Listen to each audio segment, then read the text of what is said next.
Hey, what's going on, everybody? It's Rich Perez welcoming you back into another weekly dose of the Rundown. Joined in with me as always, my brother from another, my co-host, all the way from the Mecca, Kayson Davis. How you doing, Kay? I'm doing good, man. Welcome back, everybody. Welcome back.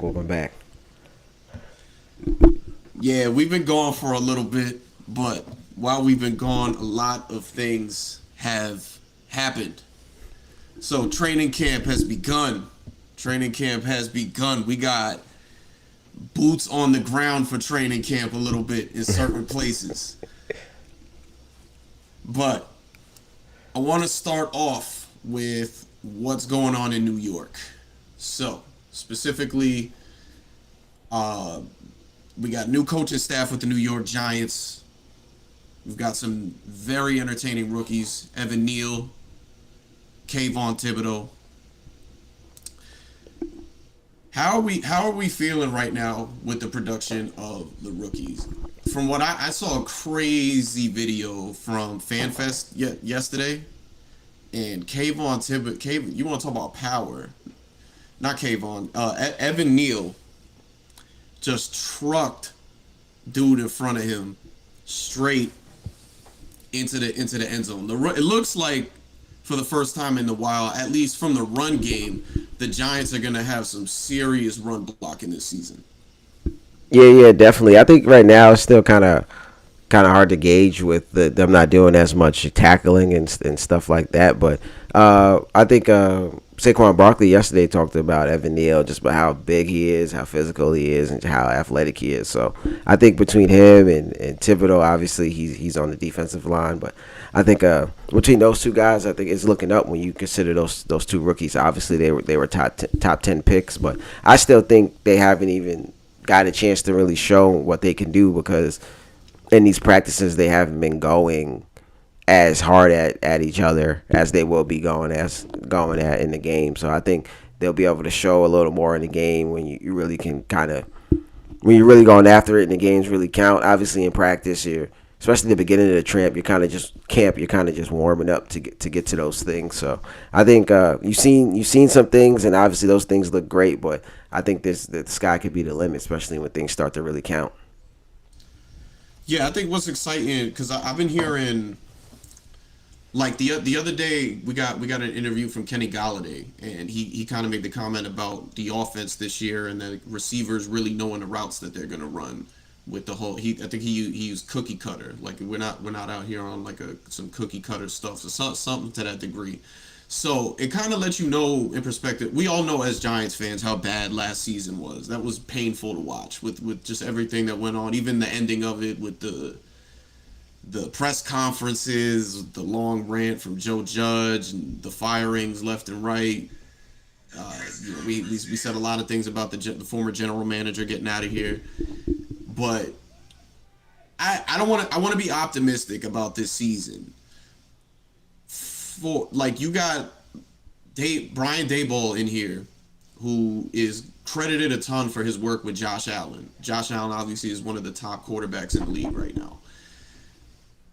We're talking about Daniel Jones in a prove it season, and for the first last year they kind of talked about it a little bit, but this year like it seems like they're serious. They didn't give him the rookie extension. He has all the tools to succeed. I'm looking at some videos of Wendell Robinson. He looks amazing so far. Kadarius Toney's on the field. He looks amazing. Like Kenny Galladay looks like he's finally going to be used for his skill set, which is those 50-50 balls that are coming his way. What should be the expectations for the New York Giants fans this season? I know I'm dragging that one out a little bit, but what are we looking for to say Daniel Jones is the guy this season? All right. Well, first of all, Mike's in here. Mike said what up. So I want to say congrats to my guy, Mike. Congrats on the new job. Can't wait to see you back on the air. So definitely shout out to you, Mike. But yeah. Shout out to Mike. Shout out to Mike. Congratulations to our guy, Mike. Friend of the show. We got to get him back on here one of these days. Yeah, definitely can't wait to see what you do up there in ESPN. So do your thing, bro. You already know. But as far 100%. as far as the Giants, yeah, it's as Giants fans, you don't want to get too high. You know what I mean? So you kind of want to just see how things go. But if you hear some people, I think I even seen on like ESPN the other day. So I seen a lot of people say that this Giants team can maybe be like what the Bengals were last year. So in some places, there's high hopes for us Giants fans. We seen what the last few years have been like and things like that. And obviously, we want to get back to the glory days. But you want to kind of take it one day at a time, take it one game at a time. Obviously, Daniel Jones, we don't know if he'll be the quarterback going forward, but he's looked good so far in camp. He talked about the things that he needed to work on, the differences in this offense and different things like that. So his biggest issue has been kind of injuries and things like that and staying on the field. Obviously, they went and got Tyrod Taylor, someone who's in Buffalo, maybe knows this offense a little bit, someone that can help him and help the team if Daniel Jones does go down. So hopefully, things can start aiming in the right direction. Yeah, I'm in the chat right now. Mike is saying best case scenario 500 team. I think to know that Daniel Jones is your guy, you got to actually see something from him. The He didn't get his extension for a reason, and then the coaching staff is talking a lot about him kind of being free and he's not being afraid to make mistakes. And we've seen him for what is it, 3 years now? We're going into year 4. We've seen we've seen a lot of balls turned over. You know, him throwing a ton of interceptions, not being able to hold on to the ball. This is clearly a weakness. And when you can't hold on as a quarterback, you have two jobs: be able to sling that ball, throw that ball, make sure that your receivers are getting to it, and then hold on to it. Hold on to that ball when you're supposed to hold on to it. If you can't do those two things, you are not going to be around very long in this league. And these are Daniel Jones' two biggest weaknesses. So if they're talking about him kind of don't be afraid to make mistakes, let it loose. That's what I heard. Let it loose. As a Giant fan, you should be a little worried about that. Debatable. He talked about, like I said, the things that he needed to work on this year and things like that. I think he's talking about just getting a little more stronger and physical and getting down earlier. He talked about trying to get down and maybe not going for those extra yards and sliding a little earlier before he gets hit and gets fumbled or maybe hurt. So you think he takes what he learned these last couple of years and then the new offense where you allow your guy to be free. And he has we talked about it on here a lot. He has those offensive weapons out there. Saquon Barkley, Mike just said it. Looks like he should be healthy. So you as a quarterback, you want that freedom, and you like that your coach gives you that freedom. So, like I said, Tyrod is there as a backup if maybe things aren't going well, if he gets hurt. So we'll see how it goes. But for the team, this is probably the best situation for him moving forward to know, is he really that guy or not? You got to give him this opportunity to go out there and have the freedom to make mistakes or do whatever to really know if he can be that guy or not. Yeah, 100%. I even heard Tyrod Taylor when he was talked to. He kind of mentioned how he, even though he's the backup, he's training as if he's getting ready to start a game. So there's definitely gonna be a ton of storylines with this team. I mean, a lot of people are saying Saquon Barkley can be the comeback player of the year this year, and he definitely has the help to do it with Andrew Thomas and Evan Neal on both sides. Debo Samuel, Mike is going to like this one. Debo Samuel is not going anywhere, rescinding that trade request. He signed a nice contract extension to remain with the San Francisco 49ers moving forward.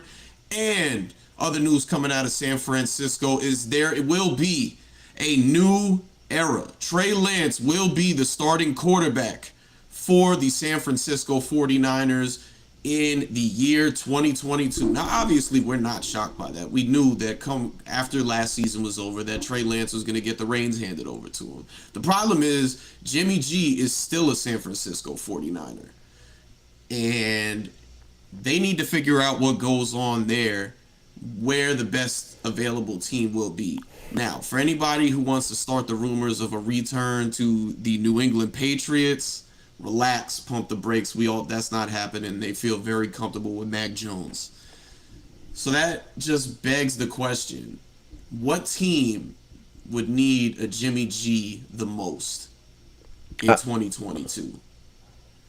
What about the Cleveland Browns? We don't know what's going on with Deshaun Watson at the moment. They gonna need a quarterback. He get 6 games, and it's looking like it may be longer. So I think the Cleveland Browns, they're in the running for a quarterback because it doesn't look like Deshaun Watson's going to be out there for most of the season. Yeah, I got to figure out how. Does anybody know where's Jimmy G at in his contract right now? That I am not sure. Yeah, it could for Cleveland. If he still got some years on his contract, I don't know if I would do that. Plus, Jacoby Brissett's no slouch himself. I think Seattle's probably the most realistic to me. They need a quarterback. So I see Mike. The Giants, I would love Jimmy G on the Giants, but from everything I've heard, that's not happening.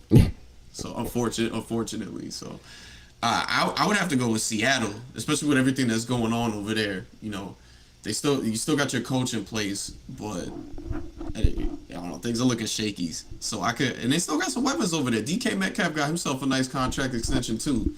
So I'd have to go with Seattle right now. And what a division that's going to be. Yeah, Seattle. Seattle's an option. Obviously, they had Russell Wilson for the last couple of years, and they probably losing him is going to be big, and they don't want to take too big of a decline. So I can see Seattle too, but I think Cleveland is definitely in there too for a team that seems like they're going to need a quarterback. So those two teams, Mike said it too, kind of Seattle, Cleveland, New York. I think those two teams are definitely kind of the top front runners. Yeah, I agree with you, Mike. Trey Lance definitely got the most pressure coming in. Number one overall pick. I mean, not number one overall pick, but you definitely got some things going on there. I think before the last thing I want to go to with football while we're in the training camps and stuff right now is Lamar Jackson. Lamar Jackson still has not got his contract extension. Remember, he is representing himself, so that makes things a lot tougher for him on his part.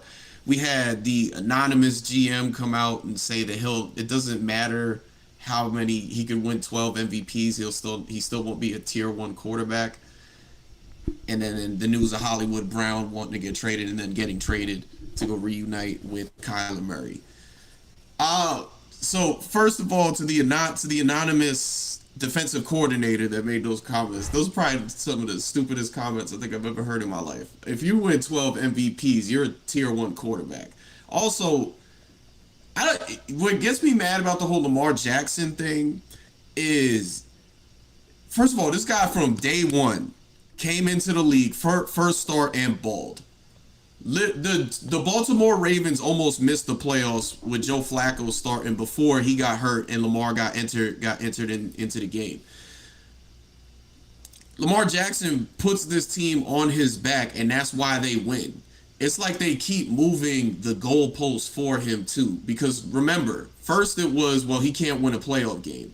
Then he goes out and he wins a playoff game. Now they keep talking about his ability to throw. Lamar Jackson, since his rookie year, has just done nothing but improve as a thrower of the football.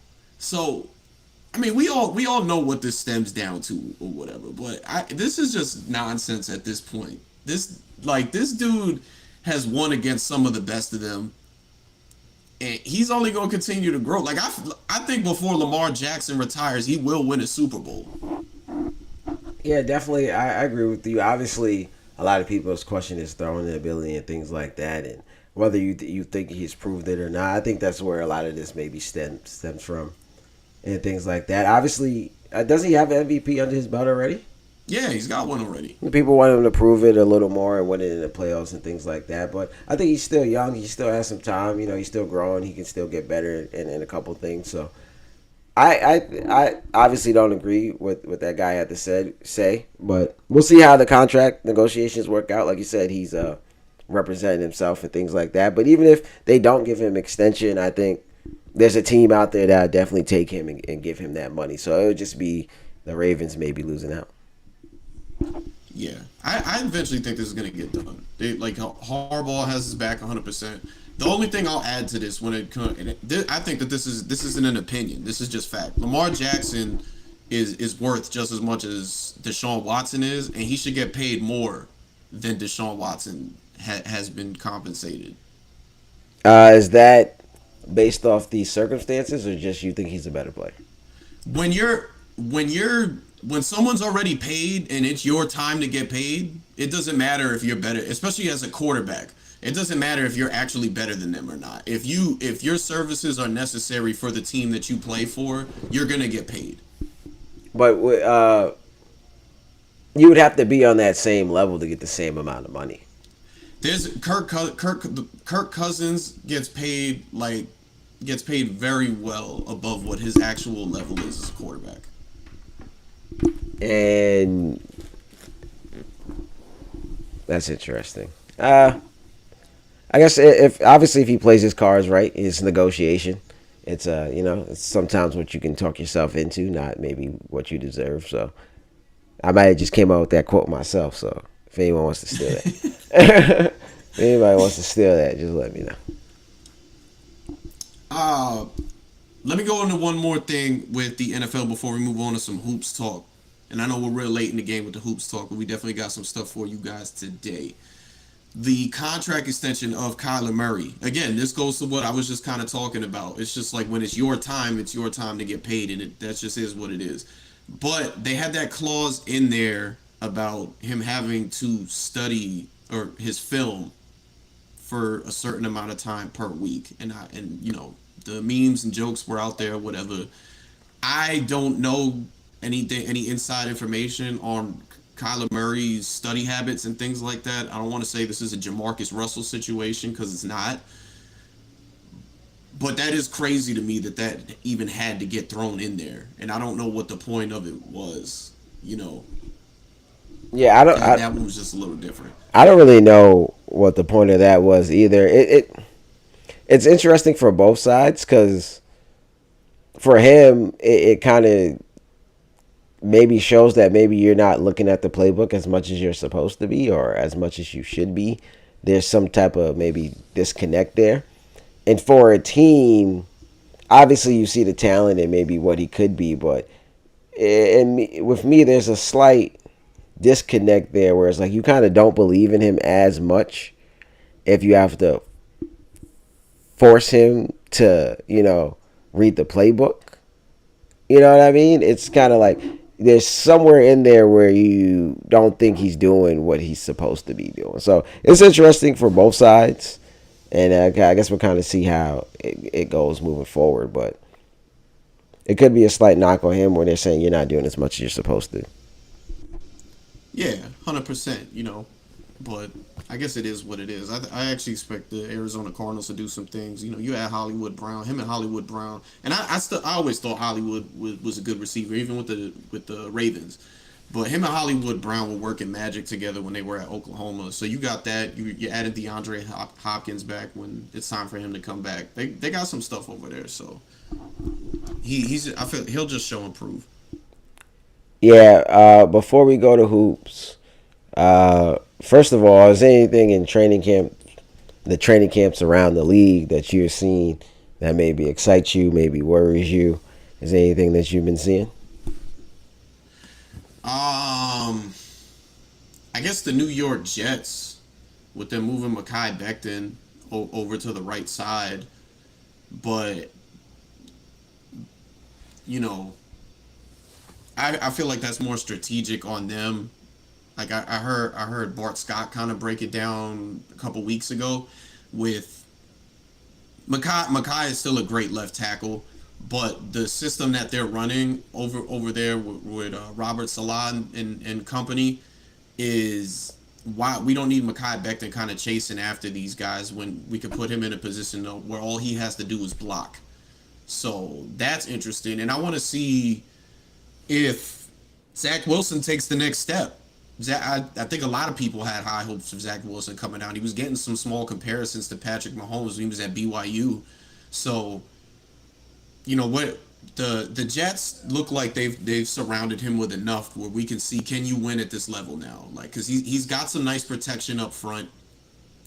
You're giving him a defense with adding Sauce Gardner over there, and then you also added excuse me, another first round receiver talent for him out of Ohio State. So the Buffalo Bills are the cream of the crop, and then you have the New England Patriots. The division's not a division to be laughed at.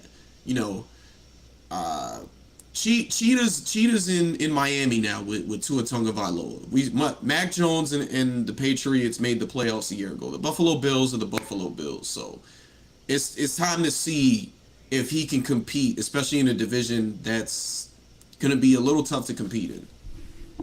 Speaking of Cheetah being down there in Miami, have you got to see anything from their training camp? I think I've seen a couple of videos. I follow a couple of their guys down there who do some social work for them. Shout out to them. They're great. Yeah. Did you see anything from them? I know me, you, and Mike was on here when we talked about that pass from Tua that was maybe a little underthrown. I seen a couple more long balls thrown to him. I think they're looking a little better. So have you seen anything down there in Miami? Maybe anything that gets you excited for maybe what those two guys can do together? Yeah, same. I've seen the same footage that you have. You don't. Drew Brees proved that you don't have to have the strongest arm to win in this league. If you can be accurate, you can win in this league. As long as you can get your receivers the ball at an accurate level, like it's all good. You don't have to air this thing out.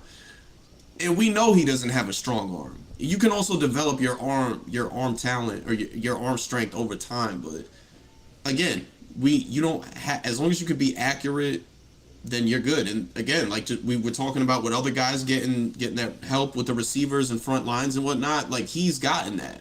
He's got a coach who's coming from the San Francisco 49ers. That was a big credit to what was going on offense over there. And Miami's giving him full autonomy basically to go out and do what he's got to do. So I'm looking forward to like the AFC East might actually be one of the more fun divisions to watch because of those four teams and what's going on over there. Yeah, definitely. And then way too early Super Bowl pick. Who you got? Mike, if you still here, I want to hear from you too. Teams usually when you win the Super Bowl, you don't repeat. It's been a while since that's happened, so I don't think I'm gonna go with the Rams, especially they lost Von Miller, even though they still got they still got AD to come back and run it back, and then obviously you still got your receivers in Cooper Kupp and then Matt Stafford coming back. We'll see what happens on the OBJ front. But I don't know. Like last year, it felt like everything was aligned for them to win. That's why I stuck with them the whole year. This year, I don't know, not so much. Then I don't know if I believe in Kansas City right now. This is a different team without Cheetah. Obviously they still have all that other talent, and you can expect some guys to step it up. But I don't know if this is the same team. So I don't know if I'm ready to pick them either. Especially Patrick Mahomes did not look that great the last time I saw him. It looked like he reverted a bit. So that makes me weary. I don't know if Tim is listening. Tim just checked in with us. Tim said it's going to be a wild year for sure. Tim, you missed us talking about the Giants, so if you got anything to say about them, let us know too. Yeah. Oh, Tim always got a lot to say. That's why I love when Tim taps in. I'm asking if Tim tapped in because my pick to win the Super Bowl this year is the Buffalo Bills. Oh. Mike said AFC title game, Bills, Kansas City. NFC title game, San Francisco's Tampa Bay. Oh, Mike got a lot of love for Trey Lance, I see. Mike got a lot of love for Trey Lance, I see. It's all good. I don't know if that's a homer pick or not, but it could happen.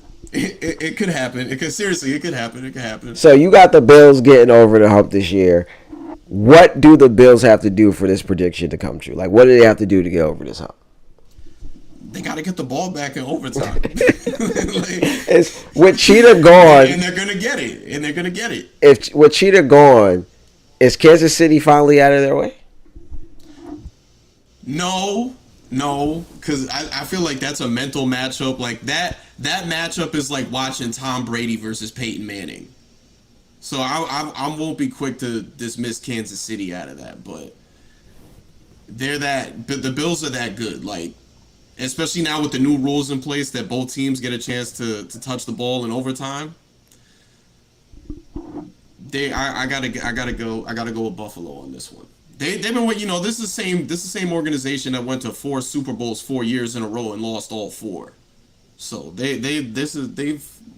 needed this. Though I will say I am not ready to submit that they are a New York franchise. They play in New York, but they're Buffalo's franchise. I'm gonna end it there. I mean, to give them some credit, they're the only team that technically plays in New York. So I gotta give it to them. I'm never going to go there. We do not talk about the Buffalo Bills in New York City. We talk about the Giants and the Jets. Right. That's it. But they technically don't play in New York. That's it. So MetLife Stadium is literally on the border of New Jersey and New York. As soon as you see "Welcome to New Jersey," you're staring at MetLife Stadium. So, I mean, yes, geographically, no, they don't play in New York, but they're still the New York Giants and the New York Jets. Mike said that. Yes, Mike is 100%. That is Canada's team. Everybody that lives in Canada, most of them are, as NFL fans, are fans of the Buffalo Bills. I'm giving them some slight credit. They cross the border on Sundays to watch the Buffalo Bills. I'm giving them some slight credit because they're the only team that technically plays in New York. They're the only one with a New York address. I mean, what are they? What are they? About 30 minutes from another country? Like, all right. All right, man. So we're gonna see what happens moving forward, man. The Bills. Mike's gonna give us his prediction, but he said Denver's a dark horse. Obviously, Russell Wilson over there now. We'll see. People are disrespecting Russell Wilson out here. I can't say I like it, but Russell Wilson is getting disrespected out here. Well, did we talk about him going to Denver? What you think about his move to Denver? I like it. It sucks he doesn't. He's gonna be. Well, no, he's got Jerry Jeudy back. Russell Wilson's connection to Jerry Jeudy is gonna be scary. But are they a dark horse team for you? I think you should. I think they should be. I think you should give a guy that won a Super Bowl his respect, especially when he didn't just win a Super Bowl. He played in another one after that. But we're not going to talk about that one. Oh, that ending irks me. But you got to give him that. You got to give him that respect. So I would absolutely say that Denver's a dark horse with Russell Wilson as their quarterback. I'll give you. What do you think about the Raiders? Josh McDaniels back as a head coach. You got Derek Carr. He didn't play, but he's back over there. Devontae Adams traded from the Green Bay Packers to go reunite with Derek Carr from their Fresno State days. We just saw, even though we didn't get to see the starters, we did just see them pulverize the Jacksonville Jaguars at the Hall of Fame game. What are we thinking there? I think they could make some moves. Obviously, getting Adams from Green Bay is a big move over there. Obviously, you've seen what he was able to do with Aaron Rodgers. If they can get that same connection, maybe they can do some things moving forward over there. But I want to see them together a little more. Obviously, Jacksonville, like you said, we didn't see the starters, and who knows where Jacksonville right now in their rebuilding process. So there's still a lot to go on. I just think they need to get that connection there first. Once they get that connection going, we can maybe see something. It may take maybe a year or so, Yeah. And just to kind of go to Mike's point, the AFC West, of course the AFC West is more intriguing. Like, at a higher level, that's way more intriguing. But I'm saying that kind of at a lower, if that makes sense, at a lower level, it's going to be, because these are all teams that are still going to be vying for the playoffs in the AFC East. We're not talking about them as except the Buffalo Bills, but we're not really talking about them much as championship contenders, but are they those next teams to kind of be in play to where you see them in the playoffs and maybe they're disruptors in a playoff game? Definitely. Do you got anything else on the football tip? Nothing, man. I'm actually excited to see both New York teams. I'm very excited to see what both New York teams do this year. Even I have no expectations for the Giants. Big Giants fan. I have no expectations, but I want to hope for the best. Give me something. I think a lot of Giants fans will second what you said there. Obviously, you don't want to jump and get too excited too early, but things. I think we all can say that things look like it's moving up and things are getting better. Right, 100%. As far as the Jets, I guess we'll see. Yeah. This is before we switch to basketball. Obviously, you're a big baseball guy yourself. What was it, about a week or so now that the Mets beat the Yankees? Why you gotta bring that up for, okay? What do you think about that? And then, obviously, what do you think about where those two teams may go this year? The Mets didn't really do much at the trade deadline. Yeah, I mean, they got another arm in there, but they really needed a big bat. We were talking about JD Martinez possibly ending up in Queens. That didn't happen. He ended up staying in Boston. Boston's trade deadline was probably one of the weirdest. But, they're still a solid team. I'm not picking them to go to the World Series, although that would be fire. I remember what the Subway Series was like. I was old. I was old enough to see that when that was going on. Even though I wasn't old enough to really live it, but I was old enough to remember everybody else around me when that was going on. So Subway Series would be fire, but I am not. I wouldn't pick the Mets to get over the Dodgers. The Dodgers did some amazing stuff, and the San Diego Padres got where the whole talk of the trade deadline, getting Juan Soto from Washington over there to go along with Fernando Tatis when he comes back, and then Manny Machado, and then also getting some big time arms in there as well. So, I would probably pick the San Diego Padres to go to the World Series or the Dodgers. I'm gonna say Padres though, and then the Yankees. They made some great moves at the deadline. They made some amazing moves, but it hasn't translated so far. They were struggling post All-Star, and then so far they've been struggling again. I think right now they're actually down against the St. Louis Cardinals. So I'm gonna give the Yankees about a week before I make my decision on them. But I mean, to answer the question, the Mets and the Yankees are both still World Series contenders. All right. Who goes farther if you had to put your money on it right now? The Yankees, man. Come on. Come on. All right. Well, yeah, for all the baseball fans, we got a little something in there for y'all. Yeah. Mike bringing up the Braves and the Stros. Of course, the Braves are the defending champs, so you can't count them out. And then, the Stros are cheaters, so they'll find a way to win, I guess. Yeah, definitely. All right. So let's go ahead and move to the hoops talk. Where are we starting with? Can we hear that?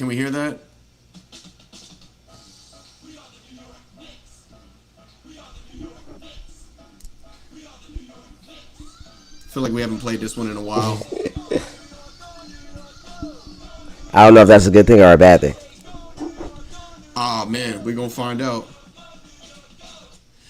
Go New York, go New York, go. The New York Knicks still out here making moves, still out here in the media. Yes, I love that song. Signed Jalen Brunson, guard from the Dallas Mavericks, son of former New York Knick Rick Brunson, to be their new point guard moving forward. They have moved on from Kemba Walker, and they have moved to Jalen Brunson. What does that mean? That means that they're going left. That's what that means. Every time you watch the New York Knicks, whether it's Jalen Brunson, R.J. Barrett, or Julius Randle, just know when they got that ball in their hands, they are going left. So, I mean, I wasn't too enthusiastic about the Knicks going there and with Jalen Brunson, really, because to me, you paid him above his pay grade, which I don't hate on nobody. Go ahead and get your money. That's awesome. Shout out to Jalen Brunson for getting to the bag. But is Jalen Brunson as good as he's being compensated for? I don't know about all that. I think when you're not playing with Luka Doncic anymore, things are a bit different. And you're also not playing against the Utah Jazz every game, So he's in the East now. The East is a different beast. No pun intended there. But we'll see. But they definitely have some more moves that I think they need to make, because having all these lefties in that lineup is not conducive to success. At first I didn't like the move, maybe because obviously when you think about how much you're paying him, you probably don't think he's probably worth that pay. But I think I've come to like the move a little more. Obviously, people are going to talk down on it because it's the New York Knicks and with their track history. But they needed a point guard. They needed a point guard really bad. They've needed a point guard for years. Jalen Brunson showed us what type of player he maybe could be without Luka, and he showed us a little bit with Luka. So I think with this Knicks offense, obviously they have a lot of guys that are going left. I see that maybe they're trying to trade Julius Randle.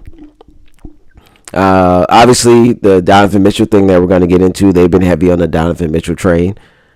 I'm not knocking them too much for it. They needed a point guard. They got a point guard. You may be overpaid, but in the situation that the Knicks are in, you're going to have to start, I guess, They've overpaid for guys a couple times, right? But Yeah. whatever. In the situation that the Knicks are in, you got to overpay to get some guys to come over there and show that the culture's changing, that it's a different thing.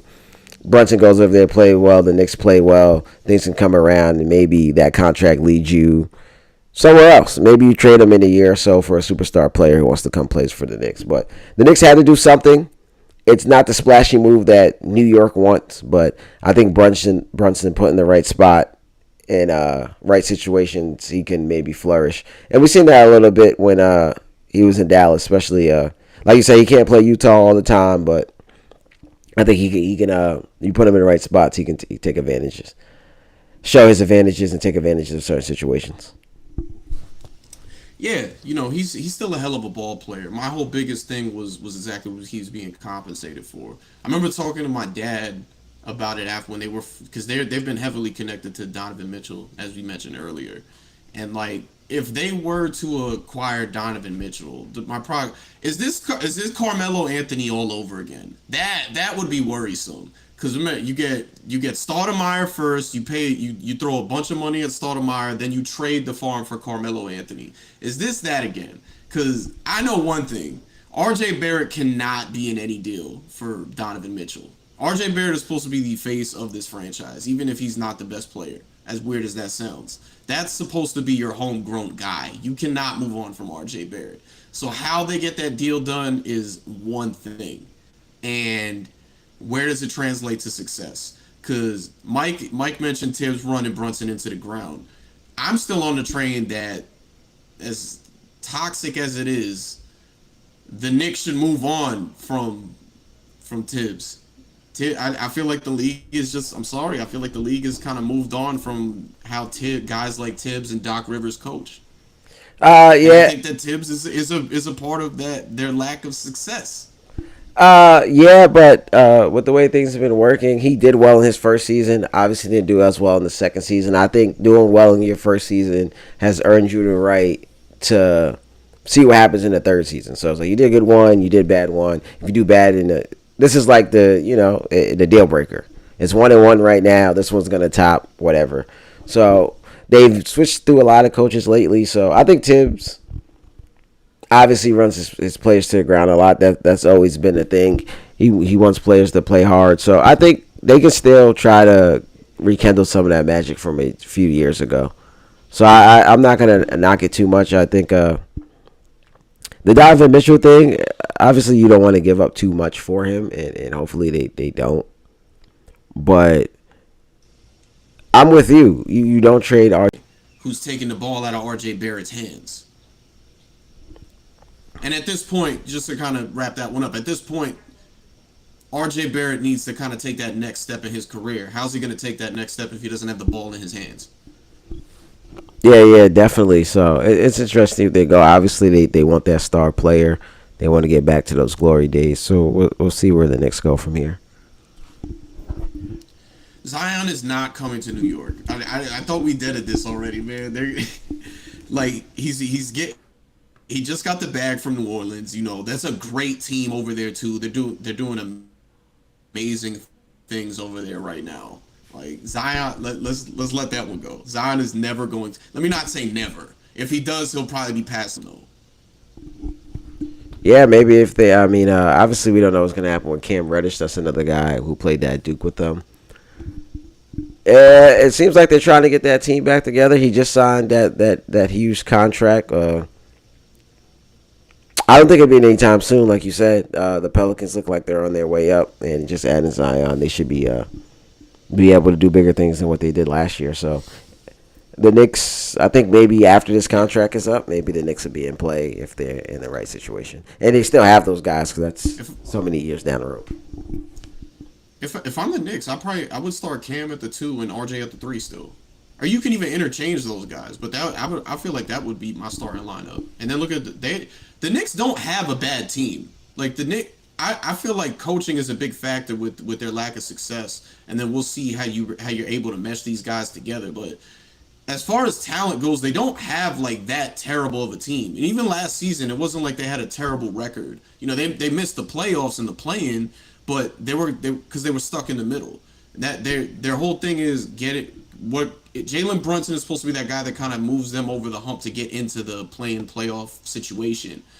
But if you can round out your lineup that way, and then look at their bench when you got guys like Quentin Grimes who killed it in summer league this year. You still got Obi Toppin. Obi Toppin is still coming off of your bench. Like they do have some interchangeable pieces there. Yeah, definitely. So this all got to put it together. I think the season will be big for them, big for Tibbs. So if Tibbs can get back to where they were 2 years ago, they should be all right. Yeah, and it's gonna be interesting to see what they do with Julius Randle moving forward too. Does he stay there? Did he end up moving on from him? He played well for them a few years ago. Obviously, some people don't think he's gonna be that guy. So we'll see what happens with him. Let's go ahead and move across the bridge over to what's going on in Brooklyn. Since we last spoke to you guys, Kevin Durant has requested a trade. Kyrie Irving opted into his contract. I think we talked about that last time. And Ben Simmons is back in the gym. So last I heard, it's been weeks since all of this went down.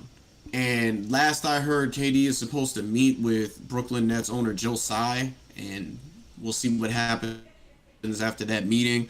At this point in the season, because look, the Brooklyn Nets are in a situation very similar to what they were in a few years back with Boston, where they gave a ton of draft capital to Boston and then didn't have any picks, any first-round picks, because they were that bad. That whole trade situation with KG and Paul Pierce did not work out in their favor.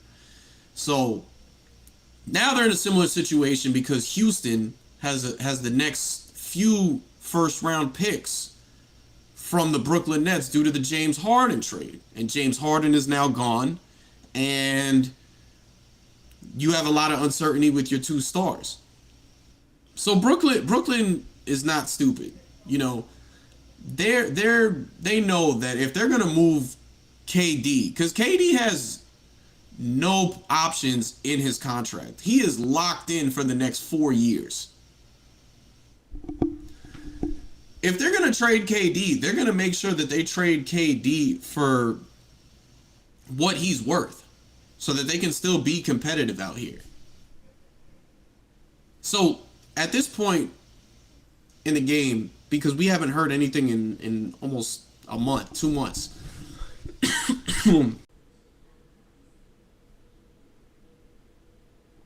obviously they got to work out whatever situation that they got going on over there. Who knows if KD is going to stay, if he's going to go. I think obviously Phoenix Suns were in play for him, but everything kind of took too long to develop. So they ended up having to they ended up re-signing Ayton due to the circumstances and things like that. So obviously, if you're the Nets, you want to try to keep those guys. Kyrie looks like he's getting back to his old self. I seen him out here hooping. He was just hooping in Jersey the other day. So seen him out here. He's doing interviews and things like that. And I feel like we haven't really heard from Kyrie that much in the last couple of years. So it seems like he's getting back to maybe being himself. So we don't know what happened between KD and the owner, but I think them sitting down and kind of working out may be the best. Because the way that it's been going and the summer's been going, it's seems like their best option is for them to kind of kiss and make up and get back on the same page. And we never got to see those three together. Obviously, the closest thing that we have to that is when they had James Harden and you let James Harden play point and you figure Ben Simmons kind of comes in and does that same role and you move Kyrie back to the two. So I think whatever happened between them happened, but I think once you get into camp, or you get KD into camp, you get him back with the team, back with those guys. You get him back with Kyrie. You get him with Ben. You see the potential that can go on. Royce O'Neal was a big pickup for them from the Jazz, a 3-and-D wing that we talked about that they needed. And then after you get kind of KD fully back on board and willing to know that he's going to be there, I think you can start making some more moves. I think waiting for Donovan Mitchell and waiting for KD has kind of slowed up the rest of free agency and trades and stuff like that, because there's still a few guys out there. So you try to just kiss and make up, and once you get all those guys back and playing, KD loves basketball, he's not gonna want to sit out. You think things kind of work itself out? Yeah, and I mean with these guys on the floor, like people been playing Ben Simmons a bit because of him not playing last season. But let's please not get it confused. Ben Simmons is a baller. Yeah, he can't shoot, but he does everything else at a high level. He's one of the best defenders in this league. His passing ability is on a level of LeBron James, Magic Johnson. He can get to the hole. So with him there, especially him playing at the point, this is kind of Kay. You said this before. This is kind of the team that everybody said he should have been on to begin with, where he's going to be surrounded with scores, guys that can shoot the ball. You got a Seth Curry over there, So if these guys are playing together, Brooklyn's going to be a formidable force. And the saying is, time heals all. If these guys end up playing together, expect to see a lot more winning from them, and a lot less talk about this team breaking up. Yeah, definitely. Like I said, once you get all those guys back out there, back together, playing together, it's midway through the season. They're number one, number two up in the top 10 in the East. Things won't seem as bad. Things will be better. Everyone kind of kiss and make up, you hope. And if not, then, maybe there's a trade for him down the line. A lot of players can't be traded right now. I think Phoenix is still an option for him. And also the Nets won a lot. So I think the Nets are going to go into the season and see what teams flame out and get nervous and panic or are ready to give up the farm for KD. And kind of that's probably their best play there. Yeah, we'll see. I'm definitely leaned on that this team isn't breaking up. I think it's been too long, and it's this situation's just been weird. Yeah, definitely. We still kind of don't know what KD's issue was. Was it something with the Kyrie contract or something? So we'll see how it goes and what's said in the meeting and see how these guys feel about each other after the meeting. But I think I think things can work out. We just gotta it's a standoff maybe a little bit right now. Yeah. Have you been keeping up with the WNBA a bit? I've been trying to. Obviously, being back in New York, I was able to catch a couple Liberty games on TV. I wanted to go to a few in person, wasn't able to make it. But yeah, I've been trying to keep up with it as much as I can. I know the Liberty in like a race right now just to make it into the playoffs, but Sabrina Ionescu's been like on a tear. Every time I jump on my social media, she's front and center with another amazing stat line and just highlights. Yeah, shout out to her. Shout out to you for having the jersey on right now. We see you, Rich. Oh yeah, of course, man. Come on. Yeah, definitely. It was a gift. Yeah, so definitely keep their eyes out for that and their playoff run. I think the season ends in like a week or so. It may be this week. So the playoffs are about to start. Obviously, Sue Bird's last season, so shout out to her. GOAT, 4-time championship. One of Long Island's very own. So shout out to Sue Bird. Mm-hmm. Her amazing career. Yeah, free BG. Yes, free BG too. I mean that's all I got this week, man. I know we got some exciting stuff coming up. What are you looking forward to in the coming weeks here? Obviously football's back. So, looking forward to some preseason football. See how the teams and the guys look out there. Yeah, that's pretty much it. RIP to Bill Russell, one of the greats, 11-time champion. Yeah, man. RIP to Bill Russell. It's disrespectful that we didn't even get that in there to begin with. That's my bad. But yeah, man. RIP to a real legend, not just in this game of hoops, but in life. A man that fought, stood on the front lines, and changed a lot of things in this country. RIP Bill Russell. Definitely RIP Bill Russell. Obviously, the Finals MVP is named after him. The NBA is going to do a whole bunch of things for him coming up this season. So, definitely shout out to him, man. One of the greatest winners in maybe sports history. Yeah, absolutely, man. But with that being said, awesome being back here. We are going to be on your radar every Saturday moving forward right now. And again, we want to give a big shout out to the Rundown's very own Kayson Davis out here doing big things. We said shout out to Mike earlier. But we got a lot of fun stuff coming your way, ladies and gentlemen. So make sure that you guys tune in. Definitely, man. I appreciate it. Appreciate the love. Back in New York. Said I was never gonna do it, but whatever. I guess I'll freeze. And with that, it is Rich. It is Kayson. And we will see you guys next time. Peace.